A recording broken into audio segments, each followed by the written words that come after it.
Welcome to Checks and Balances. I'm Michael Vincent. This is James Blair. This week we're joined by Peter Nola, business broker at ABC Business Sales, to talk about some of the myths when you're selling your business.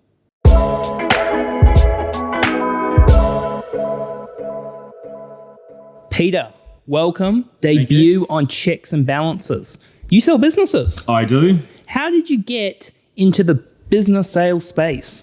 So I sold my business, I don't know how many years ago, and tried to retire and found out that all my friends were still doing work. So you'd ring them up and go, "It's a great day outside, let's go fishing." I go, "No, couldn't go fishing." So I wanted to look around for something that I could do. I had a broker sell my business. And in typical Peter Nola fashion, I went, well, if he can do it, I can do it. Yep. So I started selling businesses and I've been doing it ever since. On a side note, never invite me fishing. I will get seasick, catch some seaweed, and just sit at the back of the boat. How are you going fishing, Mike? I'm better than that, but I'm not exactly pulling in the marlin. Oh, you'd actually fit in quite well in that case. So you still get time to go fishing between selling businesses? Oh, no, flat out selling businesses. Yep. Never get time to go fishing at all. Is my boss watching us? Yeah. So today we've got 5 myths around selling your business. So Mike and I have gone and found 5 myths, which we thought we'd ask Peter, have a bit of a conversation back and forwards. From a financial planning perspective, we talk to business owners all the time, and they kind of keep doing the business and go, hey, whenever I'm ready to sell it, it'll be there to sale. I don't need to do anything. And it's a lot more complicated than So, Mike, you've got the first myth to kick us off. Yeah, I think, for a lot of our clients and a lot of people who are in business, you build this thing, you grow it, it's your baby, it's your golden goose, and they think, I'll sell this in no time. I'll put this on the market, I have buyers, coming through the front door, it's going to sell really quickly. Peter, is that a myth? Yes, it is. Business sales takes time. It's not like selling a house. So if you list a house, buyers will come through and they'll go, great kitchen, great view, I'll have it. And away you go. But businesses aren't like that. There's a lot more things going on. You've got to find a buyer who wants to do what the business does for a start. You've got to be able to fund it. They've got to be able to afford it. So typically we would allow somewhere between 4 and 6 months to find a buyer, go through the negotiation process, go through due diligence, transfer any contracts, etc. So generally speaking, you want a budget around 4 to 6 months to sell your business. I don't know if I'm going to jump to another myth, but I'm going to ask a question anyway. The valuation piece in terms of what, it's my baby, I've given all my time, it's worth XXX versus what it's actually worth. How often do you run into a problem there where there's that emotional connection which doesn't correlate to value? Sure. Look, pretty much all the time. Yeah. So you've got 3 parties to the valuation. You've got a seller's accountant giving an opinion of value. You've got me giving an opinion of value, and you've got a buyer's accountant giving an opinion of value. Yeah. Generally, I'm in the middle of the two. So you'll find the seller's accountant's way up there, the buyer's accountant's is way down there. So we use pretty much established formulas and metrics based on sales stats to arrive at a value. And once you explain that to sellers, they understand. They're not always happy, but they understand how the value arises. Nice. Okay, I've got the second myth for you. Maybe it's a myth, maybe it's not. We're about to find out. So sometimes I'm talking to business owners and they go, foreign buyers. We want a foreign buyer because they will overpay. Is that correct? No. So the only time anybody overpays is competition in the marketplace. So I do get vendors coming to me and going, oh, we'll get some rich foreign buyer looking to reside here, wanting a visa.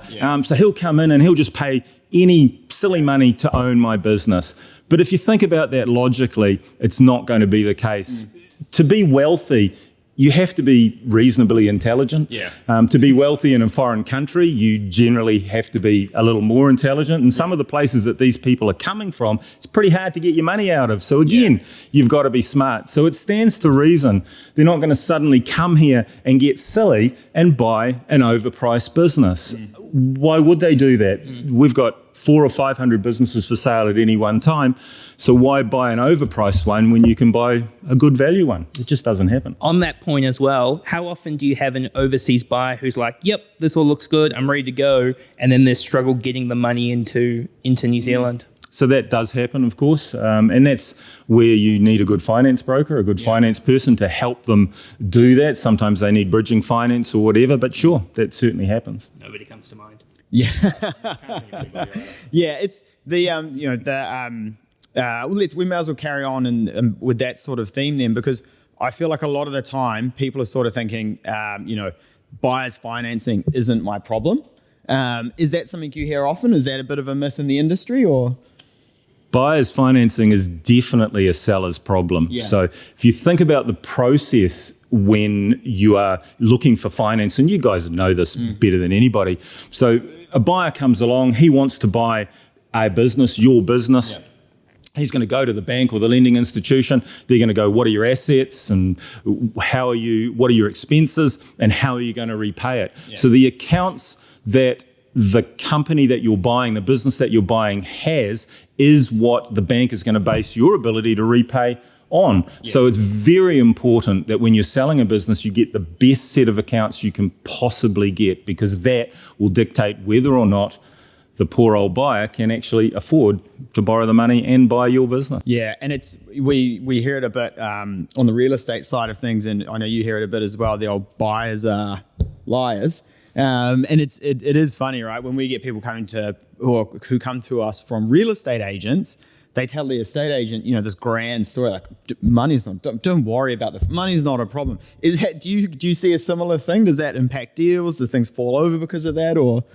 Yeah, it does. Yeah. It does. So when a buyer says to me, financing's not a problem, I start to worry because clearly they don't know what they're doing. If a buyer can't demonstrate how much money he's got, how much money he needs to borrow, where the money's coming from, and how he's going to borrow that money, then he's probably not a buyer that you really want to deal with. He's going to be more trouble than what he's worth. Yeah, that bag of cash that shows up. Yeah. Well, many years ago, before AML rules came into account, I did sell a little lunch bar for a bag of cash. So the guy literally walked into the office and he said, "I'm ready to settle," and he had $35,000 in a supermarket bag, and he said, "Count it out." And we got the sales manager in, and we counted out $35,000 and gave it to the vendor, and everybody was happy. Yeah, well, everyone probably was happy. Yeah. Yep, but obviously before AML, anti for good reasons, laundering legislation rules. Yeah. That's funny. How about when it comes to same industry buyers pay more because they want my customers, my skills, my products, where there's that sort of synergy, horizontal integration sort of pace. Yeah. Is that true? No, not really. Again, we do get a lot of companies buying other companies for those very reasons, and it's very attractive to grow by acquisition. I can spot that company over there. They've got good agencies, good customers, so we'll absorb them, but they don't overpay. The logic of that is, if there was one buyer in the market, then you're saying he would overpay to buy a business just because he wants it. And that doesn't make any sense. The only time you get people overpaying is FOMO, fear of missing out. So you need a really good broker. That'd be me, by the way. So you need a really good broker, and they need to create competition in the marketplace. And that competition then drives the price. So yes, the competitor's great, but they tend not to overpay. People talk about earnouts and they talk about vendor financing, and that works well. And you can argue sometimes they do overpay when they use vendor finance. But if you think about vendor finance, I'm buying your business with your money. So why wouldn't I overpay? No, absolutely. And I think that's a really cool sort of point you touched on there about creating competition, and that sort of role as the broker, trying to get the best price for the vendor, because I think a lot of the time as brokers, people sort of look and go, well, what is the value that you're actually adding? Surely, especially from the mortgage broking perspective, they're like, well, surely you just get me the lowest rates. I'm like, oh, my job is to get you the money. Like, the rates are second to everything at the moment. Yeah, and that's very true too, because some people, it doesn't matter what the rates are, they just need the funding, and they're away. And those are possibly the smarter buyers, 1 or 2% over a few years to buy a business making a few $100,000 a year. It isn't that important. But when you're selling a business, you're selling someone's as you say, pride and joy. They've put their blood, sweat and tears into over a long time. And they do deserve to cash out for top dollar. And that's where a good broker comes along. I mean, my job is to get the best deal I can for a vendor. Yeah. It's as simple as that. And then, okay, so then if we go to one of the other myths, or what would you say to someone who's sort of saying, I can go into the market and sell my business without help, and of course I'll get the same price. The market is what the market is. Yeah, that's a good Kiwi number 8 wire kind of thing, isn't it? Yeah, I can do everything better than any other bugger, and why should I pay him? I mean, look, the reality is a business owner could probably sell his business.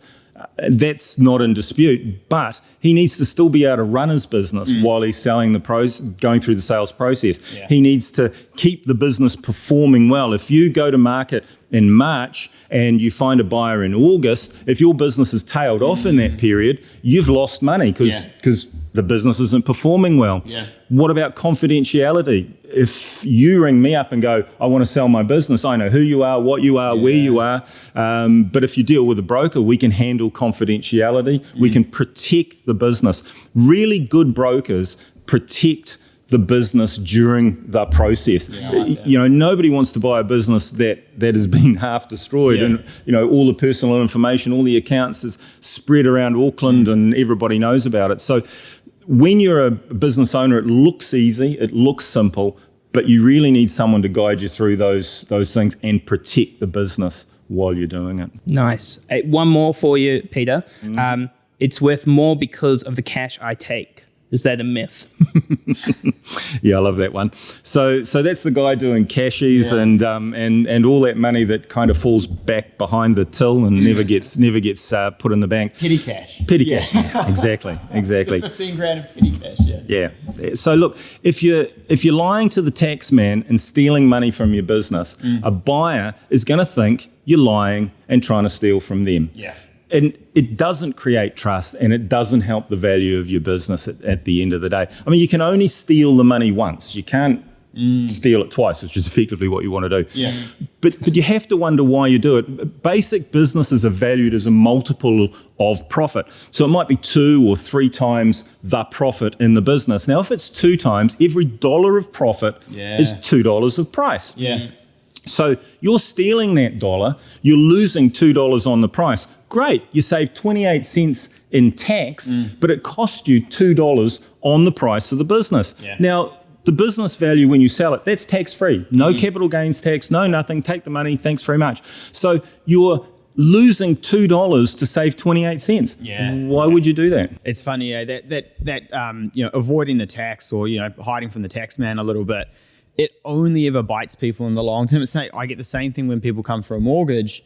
And they're like, I've run every expense possible through this business. There's no profit. I'm like, the bank's going to look at this and, I can add some stuff back. But mate, either you pay a little bit more tax and you get a mortgage, or you keep going the way you are and, I don't know, you figure out the housing thing later.